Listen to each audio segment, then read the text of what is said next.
Halo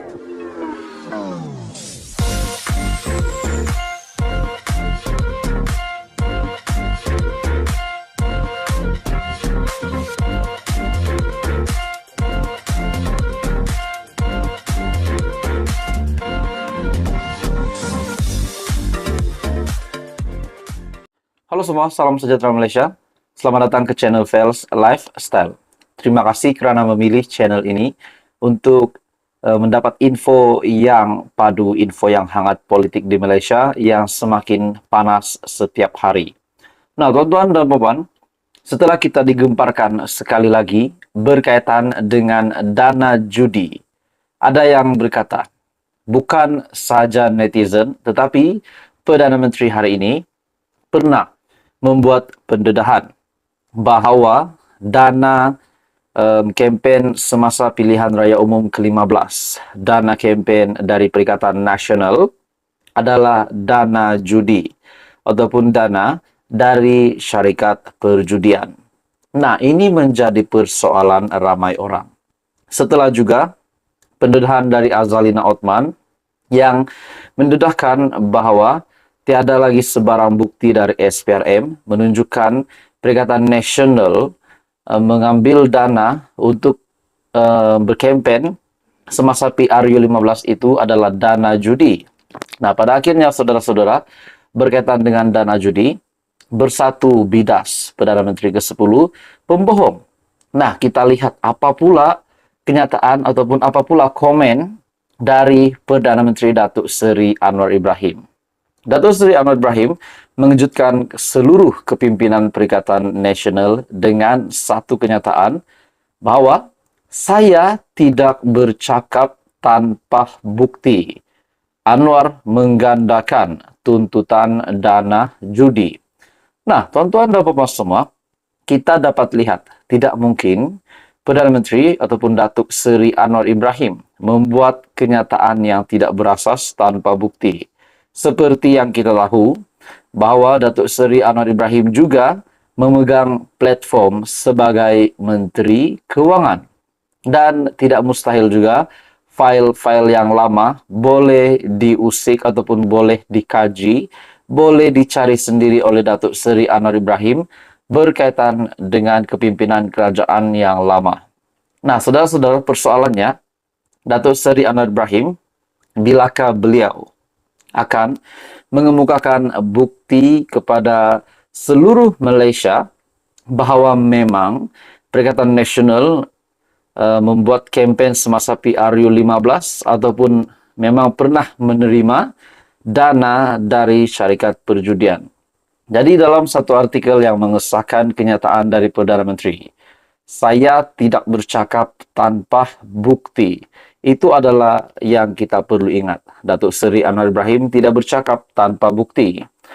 Perdana Menteri Anwar Ibrahim mempertahankan dakwaannya bahawa Perikatan Nasional telah menggunakan hasil daripada syarikat perjudian untuk membiayai kempen pilihan raya tahun lepas.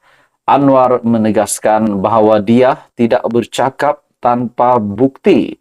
Nah, saudara-saudara, ini sudah menunjukkan bahawa Perdana Menteri Malaysia, Datuk Seri Anwar Ibrahim, sekali lagi mendiamkan, menutup mulut kepimpinan Perikatan Nasional.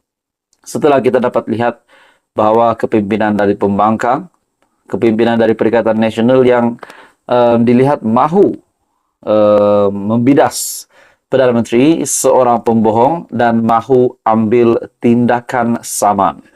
Mereka yakin bahawa kenyataan Datuk Seri Anwar Ibrahim itu adalah salah. Namun lain pula yang dinyatakan oleh Datuk Seri Anwar Ibrahim. Beliau berkata, saya tidak bercakap tanpa bukti. Nah, saudara-saudara, persoalannya kita menantikan bukti yang bakal didedahkan dari Perdana Menteri yang pasti mengejutkan kepimpinan Perikatan Nasional, terutamanya Tan Sri Muhyiddin Yassin sebagai pengerusi Perikatan Nasional. Jadi saudara-saudara, apa komen Anda? Teruskan bersama di dalam channel ini untuk info yang seterusnya. Info padu, info hangat disediakan di dalam channel ini. Jangan lupa tekan butang like, share, dan subscribe. Hai semua, salam sejahtera Malaysia. Selamat datang ke channel Fels Lifestyle. Saudara-saudara, tuan-tuan dan puan, terima kasih kerana memilih channel ini untuk mendapatkan info politik yang panas dari channel ini. Kita dikejutkan dengan pelbagai isu hangat di Malaysia berkaitan dengan politik, berkaitan dengan penahanan SPRM, berkaitan dengan penangkapan polis, laporan polis, dan sebagainya. Kita digemparkan dengan banyak pendedahan dari SPRM berkaitan dengan Jerung Besar yang berjaya ditangkap, Tan Sri, ahli perniagaan, dan sebagainya. Kita melihat tangkapan yang banyak berlaku. Ada juga menyatakan ada tangkapan dari SPRM yang mendedahkan berkaitan dengan rasuah RM640,000 untuk menyelamatkan status ataupun menyelamatkan anak Tan Sri Muhyiddin Yassin supaya ditangkap, supaya kedua-dua pribadi yaitu Datuk Roy dan juga pegawai SPRM itu yang ditangkap tetapi bukan anak Muhyiddin Yassin. Nah, jadi banyak spekulasi, banyak pendedahan kita dengar. Hari ini pula satu tangkapan yang besar yang mengejutkan. Ini adalah tangkapan polis yang mengejutkan, di mana dalam sebuah artikel mengesahkan lelaki ditahan lebih RM24,8 juta yang dicuri dari Badan Pembangunan Kelantan. Nah, saudara-saudara, ini pasti satu lagi tangkapan yang besar. Ini pula adalah tangkapan dari polis. Dalam satu artikel mengesahkan, polis malam tadi menahan seorang lelaki yang disyaki menyeleweng lebih RM24,8 juta daripada Lembaga Kemajuan Kelantan Selatan ataupun Kesedar. Siasatan awal polis mendapati lelaki yang merupakan penolong accountant telah melakukan 194 transaksi sejak 2016 dengan memindahkan sejumlah RM24,8 juta daripada akaun Kesedar Kemajuan Kelantan Selatan ke akaun sebuah syarikat miliknya. Nah, ini satu pendedahan yang panas, satu pendedahan yang pasti mengejutkan. Mengejutkan ramai orang. Kenapa? Ini terutamanya kepada pemimpin yang dilihat mungkin pernah terlibat rasuah di Malaysia. Tidak kira sebagai pemimpin hari ini, ataupun sebagai pembangkang hari ini, ataupun pernah menjadi Perdana Menteri.